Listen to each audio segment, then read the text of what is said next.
ረጅም ጸጉር ከጠረጴዛው ስር ወጥቶ ተመለከተ። ሳያስበው ረገጠው። ወደ ጠረጴዛው ስር ሲገባ የጠፋበትን ቀለበት ሳይሆን ያላሰበውን ነገር ይመለከታል። አንዲት ሴት ከጠረጴዛው ስር ቁጭ ብላ ያያታል። ምን እየሰራች ነው ብሎ ሲጠይቃት በመሃል ፍቅረኛው ትመጣለች። ምን እየሰራ ነው ብላ እየጠየቀችው እያለ ሳያስበው ሳመችው። እርሱም ድንግጥ ብሎ ከጠረጴዛው ስር ወጣ። ሲወጣም ፍቅረኛውን ፊት ለፊት አገኛት። በድንጋጤ ታገቢኛለሽ ሲል ጠየቃት። እርሷም ምን እየሰራ ነበር ስትል ጠየቀችው። ጠረጴዛውን የያዘውን ጨርቅ ከፈተችው። ስታየው አላገባህም ብላ ትታው ሄደች። ውዴ እያላት ወዴት እየሄድሽ ነው አላት። እርሷ ግን ምንም መልስ ሳትሰጠው ትታው ሄደች። በድንገት ጸጉረ ረጅሟ ሴት ከጠረጴዛው ስር ወጣች። እርሷም ትታው ልትሄድ ስትል ጸጉሯን ጎተታት። ወዴት ልትሄጂ ነው?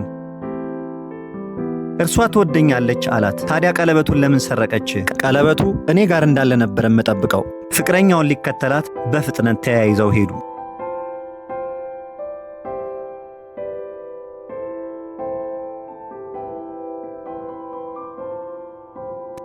ፍቅረኛው ወደ አንድ ጌጣጌጥ መሸጫ በመሄድ ለጌጣጌጥ ሻጩም ዛሬ አንድ ቀለበት አመጣሁልህ በማለት ቀለበቱን ሰጠችው።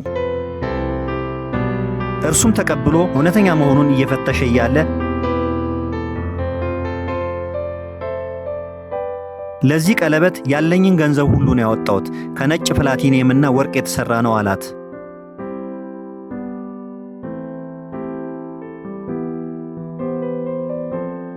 ጌጣጌጥ ሻጩም ጠርቀም ያለ ገንዘብ ሲሰጣት ደስ ብሏት እንዲህ ከሆነማ ሌላም ጊዜ ደንበኛ እንሆናለን ብላው ሄደች።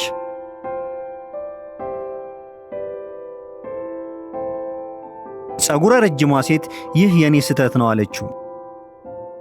አይ ይህ አንቺ ስህተት አይደለም። ምንም እንኳን በፍቅረኛው ቢናደድም ከጸጉረ ረጅሟ ድሃ ውስጧ ሀብታም ከሆነች ልጅ ጋር ፍቅር የያዘው ይመስላል።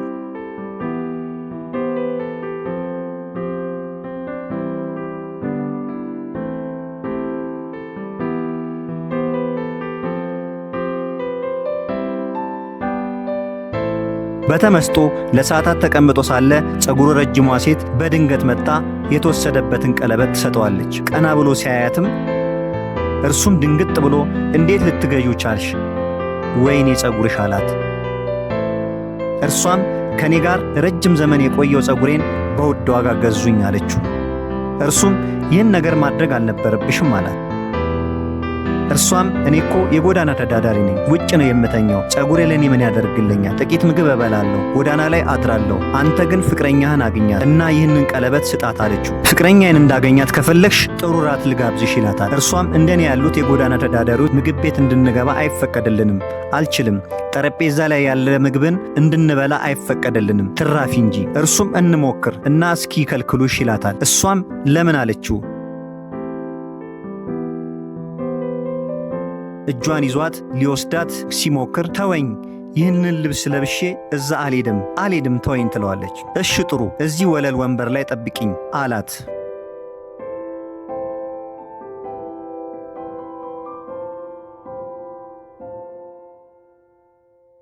እየሆነ ያለውን ነገር ግራ ገብቷት ምን እያደረክ ነው? ምን እየተከናወነ ነው ብላ ጠየቀችው።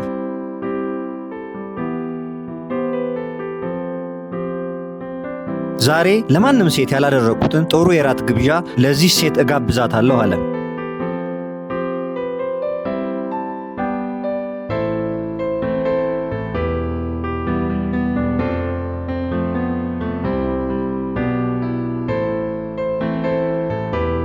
አንቺ ወደ ምግብ ቤት መሄድ ካልቻልሽ ምግብ ቤቱ ወደ አንቺ ይመጣል አላት።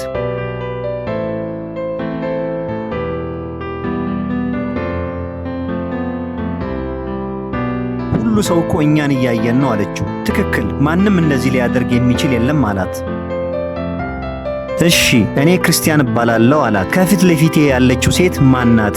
እስኪ ንገሪኝ ስለ ራስሽ ብሎ ፊት ለፊት አይኗን እያየ ጠየቃት። እርሷም ስሟ ጄስሊ እንደሚባል፣ ቤት እንደሌላት፣ ገንዘብ እንደሌላት፣ ቤተሰብ እንደሌላት፣ ጎዳና ላይም እንደምትኖር ነገረችው። እጅግ ማራኪ ልብ የምታሞቅ ሴት በቆሻሻ ልብስና በተቀደደ ልብስ ውስጥ ሆና ንጹህ ፍቅር ያላት ሴት መሆኗን ሲያስብ ልቡ ውስጥ ፍቅሯ ሰተት ብሎ ገባ። ቀለበቱን በእጇ ላይ ሰጣት። በዙሪያ ያሉ ሰዎች በሚሆነው የሆነው ነገር እንግዳ ሆኖባቸው ያያሉ። በካሜራ ይቀርጻሉ፣ ፎቶ ያነሳሉ። እንኪ ብሎ ቀለበቱን ሰጣት። እርሷም እንዴ ለምን ብላ ጠየቀችው። ይህ እኮ ላፈቀርካት ሴት የሚሰጥ ነው አለችው።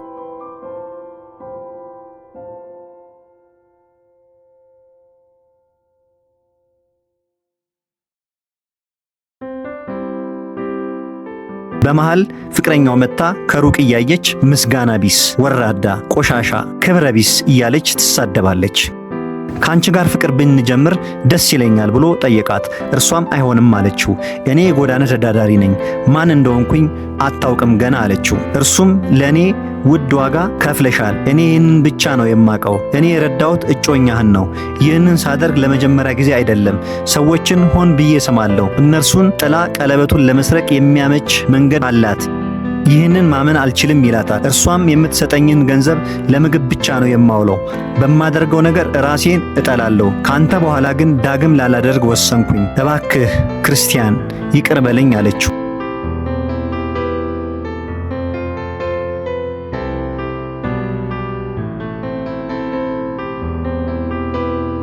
የሕይወት መንገዱን መቀየር እንዳለበት ወሰነ።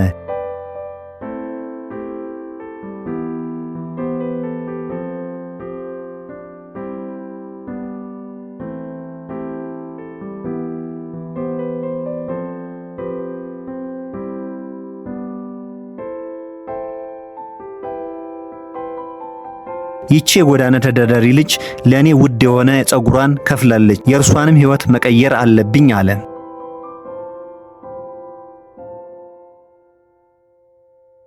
የክርስቲያን እጮኛ መታ በፖሊስ አስያዘቻት። ልጅቷ ግራ በመጋባት ይቺ የጎዳና ተዳዳሪ ቀለቤቴን ሰረቀችኝ፣ ዳይመንድ ነው የሰረቀችኝ አለቻት። ልጅቱም በፍጹም ይህንን አላደረኩም አለች። ፖሊሱም እጅሽን ወደ ላይ አንሺና ትፈተሻለሽ አላት። ፈትሾም ከኪሷ ቀለበቱን አወጣው።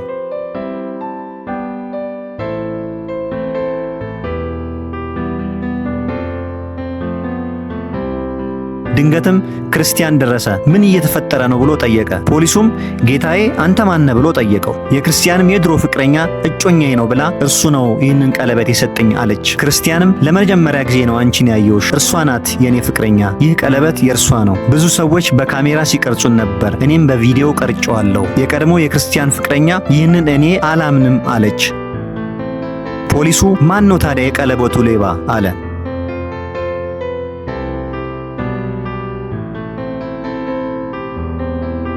ክርስቲያንም ቀለበቱን ብቻ ሳይሆን ይህንን ልብስ በሙሉ ዘርፋታለች አለ።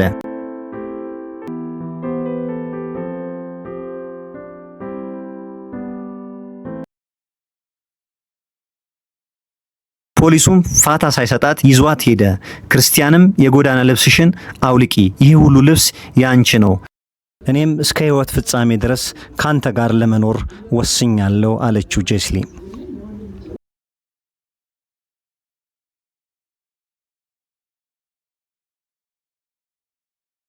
እውነተኛ ፍቅር የሚለካው በለበስነው ልብስ ወይም ባለን ሀብት አይደለም የሚለካው፣ ሌላውን ለማዳን ስንል በምንከፍለው መስዋዕትነት ነው።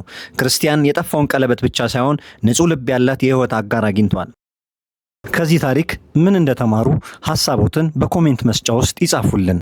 እንደዚህ አይነት የፍቅር ፊልሞች እንዲደርሷችሁ አስኳል ሲኒማ የዩቲዩብ ቻናላችንን ሰብስክራይብ፣ ሼር፣ ላይክ በማድረግ ቤተሰብ ይሁኑ።